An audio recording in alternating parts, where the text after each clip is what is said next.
So hello BS nursing students, welcome to YouTube channel. Today we discuss the pharmacology's unit 2, ठीक है, antiseptics and disinfectant. सबसे पहले हम पढ़ते हैं एंटीसेप्टिक्स क्या होते हैं. ठीक है, वैसे जनरली हमें पता हो जो एंटीसेप्टिक्स होते हैं हम हॉस्पिटल्स में यूज़ करते हैं. ठीक है, जैसे कि लिविंग सर्फेसेस पे हम यूज़ कर लेते हैं. ठीक है, किसके लिए? ग्रोथ, जो माइक्रो ऑर्गेनिज्म ग्रो हो जाते हैं. ठीक है, लिविंग सर्फेसेस पे हम उनको किल करने के लिए जो एंटीसेप्टिक्स है, जो केमिकल सब्सटेंस होते हैं हम यूज़ करते हैं ताकि हम माइक्रो ऑर्गेनिज्म की ग्रोथ को कम कर सकें. ठीक है, जैसे हम एंटीसेप्टिक्स हमारी स्किन पे यूज़ कर सकते हैं. ठीक है, म्यूकस मेम्ब्रेन पर यूज़ कर सकते हैं, जैसे हमारा कोई वूंड हो गया है. ठीक है, कोई इंजरी हो गई है वहाँ पे. सेकेंड हमारे पास है डिसइंफेक्शंस. डिसइंफेक्टेंट्स जो होते हैं वो क्या करते हैं, ये हम यूज़ करते हैं नॉन लिविंग सर्फेसेस पे. ठीक है, जो एंटीसेप्टिक्स होते हैं वो हम कहाँ पे यूज़ करते हैं? लिविंग सर्फेसेस पे. और जो डिसइंफेक्टेंट होते हैं वो हम कहाँ पे यूज़ करते हैं? नॉन लिविंग सर्फेसेस पे यूज़ करते हैं. ठीक है, जैसे हमने कोई फर्नीचर को क्लीन कर दिया है. ठीक है, फर्नीचर में कोई बैक्टीरिया प्रेजेंट है, कोई वायरस प्रेजेंट है, कोई फंजाई प्रेजेंट है, उसको हम क्लीन करने के लिए, उसकी ग्रोथ को इनहिबिट करने के लिए हम क्या करते हैं? डिसइंफेक्टेंट्स को यूज़ करते हैं. ठीक है, फिर नेक्स्ट हमारे पास आगे टर्म जर्मिसाइड. जो जर्मिसाइड्स होते हैं वो कॉमन टर्म होती है जो कि हम यूज़ करते हैं डिसइंफेक्टेंट के लिए और एंटीसेप्टिक के लिए. ठीक है, जैसे हो गया डेटोल हो गया, सैवलन हो गया. ठीक है, एक्सेट्रा जो जर्मिसाइड्स हम यूज़ करते हैं. तो हमने तीन टर्म्स पढ़ी हमने, एंटीसेप्टिक्स, डिसइंफेक्टेंट, जर्मिसाइड्स. एंटीसेप्टिक जो हम लिविंग सर्फेसेस पे यूज़ करते हैं, डिसइंफेक्टेंट जो हम नॉन लिविंग सर्फेसेस पे यूज़ करते हैं, और जो जर्मिसाइड होते हैं वो कॉमन टर्म यूज़ होती है डिसइंफेक्टेंट के लिए और एंटीसेप्टिक्स के लिए. ठीक है, अब हम पढ़ेंगे कैरेक्टरिस्टिक्स क्या होती है एंटीसेप्टिक की और डिसइंफेक्टेंट. ठीक है, जो एंटीसेप्टिक्स और डिसइंफेक्टेंट होते हैं सबसे पहले वो चीप होते हैं. ठीक है, ताकि जो हर एक कॉमन मैन है, ठीक है, वो इसको यूज़ कर सके. एक्सपेंसिव नहीं होते ये ज़्यादा. फिर सेकंड नंबर पर है केमिकली स्टेबल. अब जो हमारे एंटीसेप्टिक्स होते हैं वो स्टेबल होते हैं, कंसनट्रेटेड फॉर्म में भी स्टेबल होते हैं और डाइल्यूटेड फॉर्म में भी स्टेबल होते हैं ताकि हम इजीली इसको यूज़ कर सकें. फिर ब्रॉड स्पेक्ट्रम जो कि तीसरी करेक्टरिस्टिक्स है, हम पढ़ेंगे कि जो हमारे एंटीसेप्टिक्स होते हैं, ठीक है, हम किसके लिए यूज़ करते हैं? माइक्रो ऑर्गेनिज्म जो होते हैं उनकी ग्रोथ को इनहिबिट करते हैं. ठीक है, उनको ख़त्म करने के लिए माइक्रो ऑर्गेनिज्म को जो कि प्रेजेंट होते हैं हमारे लिविंग सर्फेस और नॉन लिविंग सर्फेस पे. ठीक है, उनको हम इनहिबिट करने के लिए उनकी ग्रोथ को, ठीक है, हम ये जो एंटीसेप्टिक्स होते हैं हम यूज़ करते हैं. ठीक है, जैसे कि बहुत सारे माइक्रो ऑर्गेनिज्म हो गए हमारे पास, वायरसेस हो गए. ठीक है, फंजाई हो गए, बैक्टीरिया हो गए. ठीक है, इनकी ग्रोथ को हम इनहिबिट करेंगे एंटीसेप्टिक्स की वजह से और डिसइंफेक्टेंट की वजह से. नेक्स्ट हमारे पास आ गया फोर्थ करेक्टरिस्टिक्स है फास्ट एक्टिंग. ठीक है, जो हमारे पास जर्मिसाइड्स है, ठीक है, जैसे हम डिसइंफेक्टेंट वगैरह हम पढ़ रहे हैं, तो ये क्या करते हैं? ये जो माइक्रो ऑर्गेनिज्म को किल करते हैं. ठीक है, माइक्रो ऑर्गेनिज्म को किल करते हैं. ठीक है, उनकी ग्रोथ को रोक देते हैं. फिर फिफ्थ करेक्टरिस्टिक्स है नॉन करोसिव. ठीक है, नॉन करोसिव मतलब शुड नॉट डैमेज और करोड इंस्ट्रूमेंट और सर्फेसेस. ठीक है, ये सर्फेसेस जो सर्फेस होता है, ठीक है, उनको डैमेज नहीं करते हैं. ठीक है, इंस्ट्रूमेंट को डैमेज होने से बचाते हैं. ठीक है, जो हमने अब करेक्टरिस्टिक्स भी पढ़ ली है, 5 characteristics, cheap, chemical stable, broad spectrum, और जो हमारे पास आ गया फास्ट एक्टिंग और नॉन करोसिव. फिर हम पढ़ेंगे मैकेनिज्म ऑफ एक्शन कि वर्क कैसे करते हैं. ठीक है, इसमें हम 5 पॉइंट पढ़ लेंगे. ठीक है, ऑक्सीडेशन सबसे पहला है, ऑक्सीडेशन ऑफ बैक्टीरियल प्रोटोप्लाज्म. सबसे पहला जो हमारी बैक्टीरिया एंटर हुआ है हमारी बॉडी में, ठीक है, और जहाँ फिर हमारे फर्नीचर पे है, ठीक है, तो सबसे पहले क्या होएगा, बैक्टीरिया का जो प्रोटोप्लाज्म है ना उसकी ऑक्सीडेशन करवाएंगे हम. ऑक्सीडेशन क्या होता है? ये एक प्रोसेस होती है, ठीक है, जिसमें हमारे O2 स्पीशीज होती हैं, नाइट्रोजन स्पीशीज होती हैं, ठीक है, जो कि डैमेज कर देती हैं बैक्टीरिया के प्रोटोप्लाज्म को. ठीक है, ऑक्सीडेशन हो गया बैक्टीरिया के प्रोटोप्लाज्म की. नेक्स्ट स्टेप में क्या होएगा? डीनेचुरेशन होएगी of bacterial protein including the enzymes. ठीक है, सेकंड स्टेप में डीनेचुरेशन होने स्टार्ट. डीनेचुरेशन होता है कि जो हमारी डायमेंशनल स्ट्रक्चर है, ठीक है, बैक्टीरिया को वो लूज होना स्टार्ट हो जाएगा. ठीक है, जैसे कि हमारे बैक्टीरिया में प्रोटीन प्रेजेंट है, ठीक है, और एंजाइम्स प्रेजेंट है, तो उनको जो हमें डीनेचर कर देता है. ठीक है, जो एंटीसेप्टिक्स होते हैं. ठीक है, सबसे पहले ऑक्सीडेशन हुई बैक्टीरिया के प्रोटोप्लाज्म की, फिर डीनेचुरेशन होना स्टार्ट हुआ, फिर हमारे पास स्टेप आएगा इंक्रीजिंग परमेबिलिटी. ठीक है, डिटर्जेंट कहाँ पे एक्ट करते हैं और इंक्रीज कर देते हैं परमेबिलिटी सेल मेम्ब्रेन की. ठीक है, परमेबिलिटी इंक्रीज मतलब जो एबिलिटी होती है सब्सटेंसेस की एक जगह से दूसरी जगह मूव करने की वो बढ़ जाती है. ठीक है, और जो हमारे बैक्टीरिया सेल मेम्ब्रेन में जो एंटीसेप्टिक्स के अंदर एंटर कर जाएगा, माइक्रोब जो है वो किल हो जाएगा. ठीक है, ऑक्सीडेशन हुई, डीनेचुरेशन होगी. ठीक है, परमेबिलिटी इंक्रीज होगी बैक्टीरिया के सेल मेम्ब्रेन की. फोर्थ हमारे पास आ गया disrupted ion gradient impaired cell function. ठीक है, अब जो हमारा सेल मेम्ब्रेन ही डैमेज हो चुकी है तो जो हमारा आयन ग्रेडियंट है वो भी डिसरप्ट होना स्टार्ट हो जाएगा. ठीक है, और फिफ्थ स्टेप में क्या होगा? सेल की डेथ हो जाएगी. ठीक है, सो हमने ये पढ़ा मैकेनिज्म ऑफ एक्शन जिसमें हमने 5 पॉइंट जो है वो पढ़े. ठीक है. नेक्स्ट हम पढ़ते हैं general uses of antiseptic and disinfectant. इनके जनरल यूजेस क्या है? सबसे पहले एसेप्सिस में यूज होते हैं, ठीक है, किस चीज़ को डिसइंफेक्ट करना है, इन्फेक्शन को कंट्रोल करना है एसेप्टिक टेक्निक्स की हेल्प से, ठीक है। तो वहाँ पे हम यूज़ करेंगे। कोई सर्जिकल चीज़ की वजह, ठीक है, कोई स्क्रबिंग करनी है, ठीक है, कोई सर्जरी के पहले हमें, जैसे किसी की सर्जरी होनी होती है तो हम सबसे पहले क्या करते हैं, वो जगह जो होती है हम उसको क्लीन करते हैं, ठीक है। जैसे हम बीटाडीन यूज़ कर लेते हैं, ठीक है, वो भी एंटीसेप्टिक है, वूंड को क्लीन करने के ताकि वहाँ पे कोई इन्फेक्शन ना हो, ठीक है। अगर हमें कोई कट लगा है, कोई वूंड हुआ है, ठीक है, लेसरेशंस हुई हैं, ठीक है। हॉस्पिटल प्रीमिसेस में भी हम बहुत सारे एंटीसेप्टिक्स यूज़ करते हैं लिविंग सर्फेसेस पे, उनको क्लीन करने के लिए, वूंड को क्लीन करने के लिए, ठीक है। वाटर की प्योरिफिकेशन के लिए, ठीक है। डोमेस्टिक कोई डिसइंफेक्शन करनी है उसके लिए भी हम यूज़ करते हैं, ठीक है। नेक्स्ट हमारे पास आ गई ये थे यूजेस। अब हम पढ़ते हैं क्लासिफिकेशन, ठीक है। क्लासिफिकेशन इसकी होती है, जैसे सबसे पहले होगी एसिड्स, ठीक है। एसिड्स हम यूज़ करते हैं एसिड, जैसे बोरिक एसिड हो गया, बेंजोइक एसिड हो गया, ठीक है। नेक्स्ट हम इनको डिटेल में पढ़ेंगे, पहले हम ऊपर से देख लेते हैं। फिर आ गया अल्कोहल, ठीक है। अल्कोहल में इथाइल अल्कोहल हो गया, आइसोप्रोपाइल अल्कोहल हो गया, ठीक है। एल्डिहाइड्स हो गए, फॉर्मल्डिहाइड, ग्लूटाराल्डिहाइड, ठीक है। सर्फेक्टेंट्स जैसे कि सोप्स हो गए, सेट्रीमाइड हो गया, फिनोल डेरिवेटिव में फिनोल, क्रिसोल, ठीक है।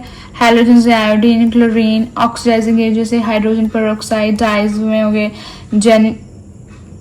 जेंटियम वायलेट एंड ब्रिलियंट ग्रीन, और मेटल्स में हमारे पास सिल्वर एंड मर्क्यूरी कंपाउंड्स हो गए, और जिंक सॉल्ट्स हो गए, ठीक है।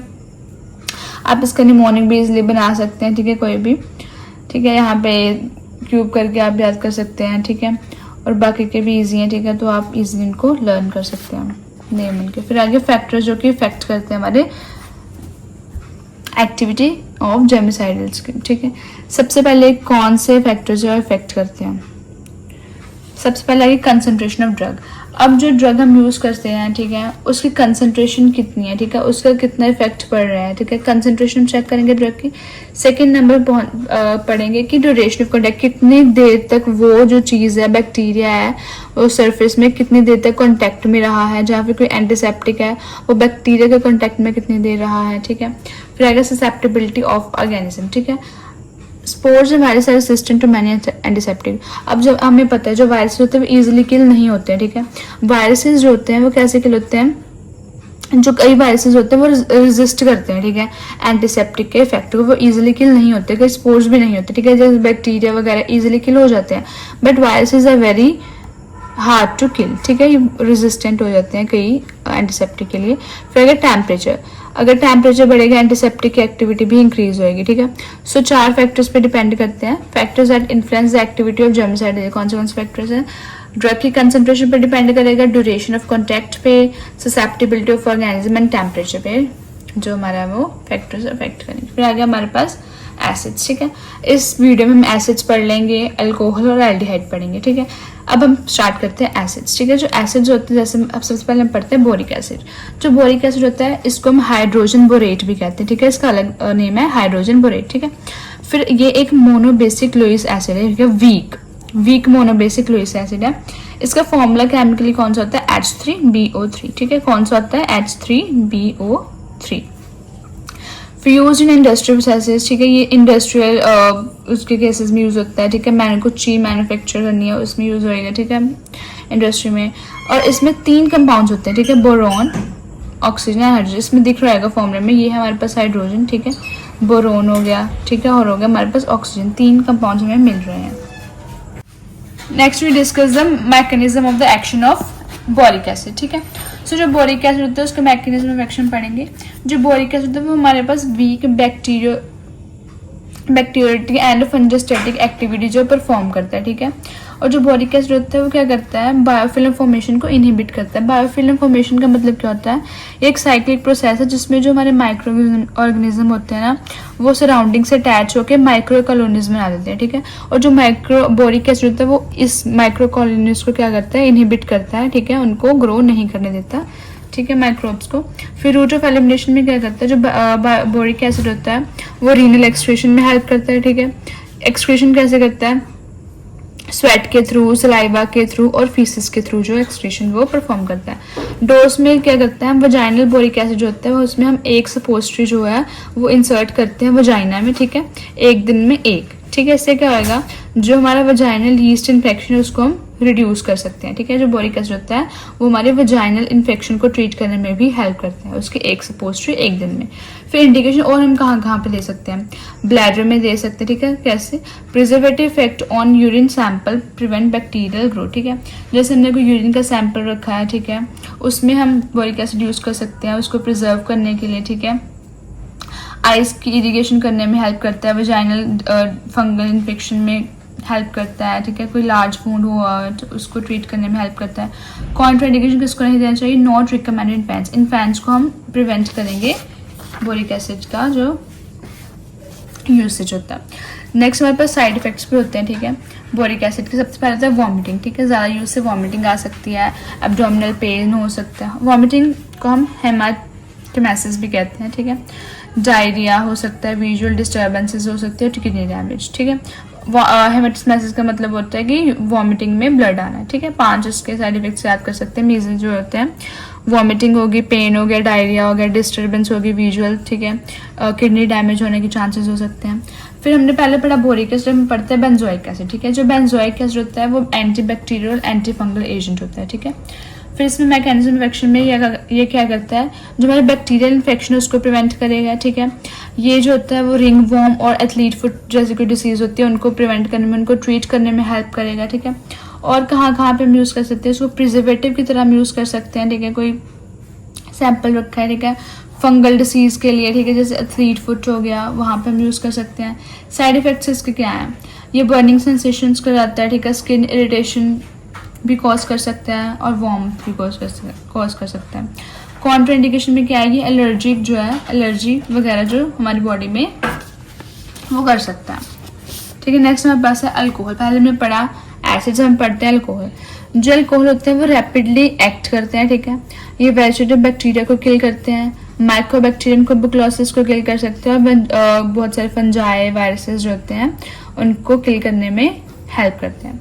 इसके मैकेनिज्म ऑफ एक्शन में ये क्या करते हैं, डीनेचरिंग प्रोटीन और माइक्रोब्स, जो माइक्रोब्स का प्रोटीन है उसको डीनेचर हमने पढ़ा, जो उसका स्ट्रक्चर है उसको लूज कर देते हैं, ठीक है, माइक्रोब्स के, और जहाँ पर बैक्टीरिया कह सकते हैं।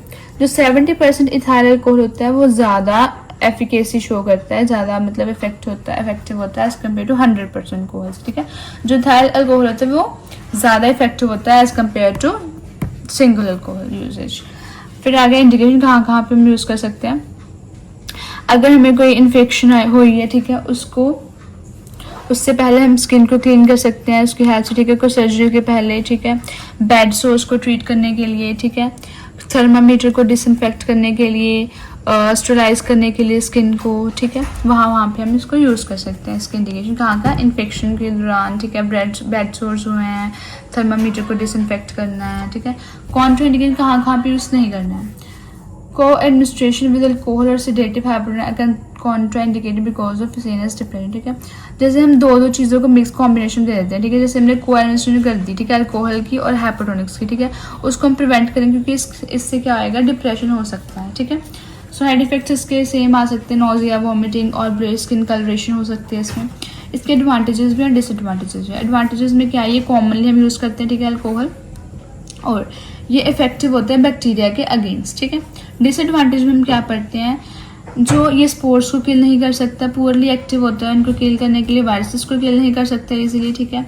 बर्निंग सेंसेशंस कॉज करते हैं, ठीक है, ओपन वुंड के ऊपर बर्निंग सेंसेशन, ठीक है, हो सकती है ओपन वुंड के ऊपर, फ्लेमेबल एक्टिविटी शो कर सकता है, ठीक है, और इवेपोरेट हो सकता है इजीली, ठीक। अब हम पढ़ते हैं एल्डिहाइड, ठीक है। अब एसिड्स भी पढ़ लें, हमने अल्कोहल पढ़े, हम पढ़ते हैं एल्डिहाइड। जो एल्डिहाइड होते हैं फंक्शनल ग्रुप, इसमें OH जो होता है वो यूज़ होता है। 2 टाइप के एल्डिहाइड होते हैं, ठीक है, फॉर्मल्डिहाइड और ग्लूटाल्डिहाइड। इनके डिफरेंस हम रीड कर लेते हैं। फॉर्मल्डिहाइड जो होता है वो सिंपल कंपाउंड होता है जो हाइड्रोजन, ऑक्सीजन और कार्बन का बना होता है, ठीक है। ये वाटर में सॉल्युबल होता है, टॉक्सिक होता है, कलरलेस होता है, और इसकी जो फॉल स्मेलिंग गैस होती है, ठीक है। ये यूज़ होता है फ्यूमिगेशन ऑफ रूम। फ्यूमिगेशन का मतलब होता है जैसे पेस्ट कंट्रोल मेथड्स होते हैं ना, उसमें ये हम इसको यूज़ करते हैं, ठीक है। नेक्स्ट हमारे पास आ गया ग्लूटाल्डिहाइड। ग्लूटाल्डिहाइड जो होता है वो डाईएल्डिहाइड होता है, जिसमें हम जिसको हम 2% सोल्यूशन की तरह यूज़ करते हैं, ठीक है। इसका जो pH होता है वो 7.4 से 8.5 के बीच होता है, ठीक है। ये लेस इरिटेट होता है दैन द फॉर्मल्डिहाइड, ठीक है, और इसके ज़्यादा स्पोरिसाइडल एक्टिविटी जो है वो होती है एज़ कम्पेयर टू फॉर्मेल्डिहाइड, ठीक है। ये डैमेज कर देता है, it does not damage lenses cementing material endoscope, ठीक है। ये जो लेंसेज को डैमेज नहीं करता है, एंडोस्कोप मटेरियल को, जो एंडोस्कोप में सीमेंटिंग मटेरियल तो उसको डैमेज नहीं करता, ठीक है। 2% solution is used for local application in idiopathic hyperhidrosis of palms and soles, ठीक है। 2% जो सोल्यूशन होता है उसको हम कहाँ पे यूज़ करते हैं, हाइपरहाइड्रोसिस ऑफ पाम्स, जैसे हमारे बहुत ज़्यादा स्वेटिंग हो जाती है, ठीक है, पाम्स पे, सोल्स पे, तो उसको भी हम प्रिवेंट कर सकते हैं स्कैल्प से। जो ग्लूटाल्डिहाइड होता है वो सुपीरियर होता है एज़ कम्पेयर टू फॉर्मेल्डिहाइड, ठीक है। उसके सुपीरियर होता है किसमें, रबर को स्टरलाइज करने में, प्लास्टिक को, मेटल एप्लियंसेस को स्टरलाइज करने में ग्लूटाल्डिहाइड जो यूज़ होता है, ठीक है। नेक्स्ट अब हम इसका मैकेनिज्म ऑफ एक्शन पढ़ेंगे। Aldehyde act by alkylation of chemical groups in proteins and nucleic acids, ठीक है। एल्कलाइजेशन जो प्रोसेस होती है इसमें यूज़ होती है, ठीक है, एल्डिहाइड में। ये कौन सी प्रोसेस होती है, ये केमिकल प्रोसेस होती है जिसमें जो एल्काइल ग्रुप होता है वो ऐड हो जाता है मॉलिक्यूल के साथ, ठीक है। मॉलिक्यूल के साथ कौन सा ग्रुप हो जाएगा ऐड, एल्काइल ग्रुप ऐड हो जाएगा, ठीक है। फिर इंडिकेशन किस में हम यूज़ कर सकते हैं, ये हम यूज़ कर सकते हैं फ्यूमिगेशन में यूज़ कर सकते हैं, ठीक है। इंस्ट्रूमेंट को स्टरलाइज करना हो उसमें हम यूज़ कर सकते हैं, ठीक है। हाइपोक्लोराइड जो होता है 1% वाटर में, उसको हम यूज़ करते हैं डिसइंफेक्शन के लिए, सर्जिकल इंस्ट्रूमेंट की हमने डिसइंफेक्ट करना है, ठीक है, ग्लव्स को प्रिजर्व करना है, टिश्यूज़ को, ठीक है। और it is rapidity of action increases by making solution in 70% propanol, effective against Mycobacterium tuberculosis. This makes it useful for sterilizing of sputum and excreta of tuberculosis patient, ठीक है। जो ये होता है वो इफेक्टिव होता है माइकोबैक्टीरियम ट्यूबरकुलोसिस के अगेंस्ट भी काम करता है, ठीक है। 70% प्रोपेनॉल में हम इसको यूज़ करते हैं, ठीक है। ये यूज़फुल होता है स्पूटम को स्टरलाइज करने में, ठीक है। एक्सक्रीटा जो पेशेंट के ट्यूबरकुलोसिस एक्सक्रीटा होता है उसको प्रिवेंट करने के लिए उसमें यूज़फुल होता है। साइड इफेक्ट्स में हम पढ़ लेते हैं, इसकी स्किन इन्फ्लेमेशन कोज करता है, ठीक है। डिसएडवांटेजेस जैसे कि हो गया, this drug is extremely irritant होती है, ठीक है। अक्यूट पॉइजनिंग जो है वो प्रोड्यूस होने लगती है, ठीक है। और एब्डोमिनल पेन होएगी, वॉमिटिंग होएगी, डायरिया होएगा, रीनल फेलियर जो हमें हो सकता है, ठीक है। अब हम इनको रिकैप कर लेते हैं एक बार, हमने क्या क्या पढ़ा। सबसे पहले हम पढ़े एंटीसेप्टिक की डेफिनेशन, डिसइंफेक्टेंट, देन जर्मिसाइड्स, उनके करेक्टरिस्टिक्स पढ़े हमने, ठीक है। देन हमने पढ़ा कि उसके मैकेनिज्म ऑफ एक्शन में 5 पॉइंट आते हैं, ऑक्सीडेशन, डीनेचुरेशन, इंक्रीज हो जाती है permeability, then disruption and the cell death, ठीक है। फिर हमने उसके यूजेस पढ़े, ठीक है, कहाँ कहाँ पे हम यूज़ कर सकते हैं इनको। फिर हमने पढ़ी क्लासिफिकेशन, ठीक है, अलग अलग टाइप्स के जो हमारे पास होते हैं एंटीसेप्टिक्स और डिसइंफेक्टेंट्स, ठीक है। फिर हमने फैक्टर्स जो कि इन्फ्लुएंस करते हैं इनकी जर्मिसाइडल एक्टिविटी को, ठीक है, 4 टाइप्स के होते हैं वो हमने पढ़े।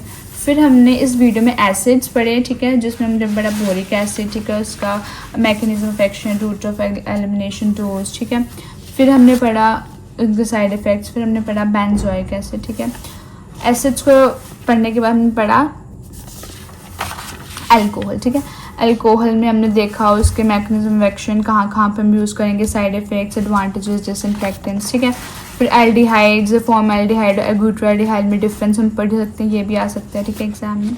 देन हमने पढ़ा है mechanism of action, indication and the side effect. So यहीं पे हमारी वीडियो जो होते हैं ख़त्म होती है 3 टॉपिक्स का। So thank you.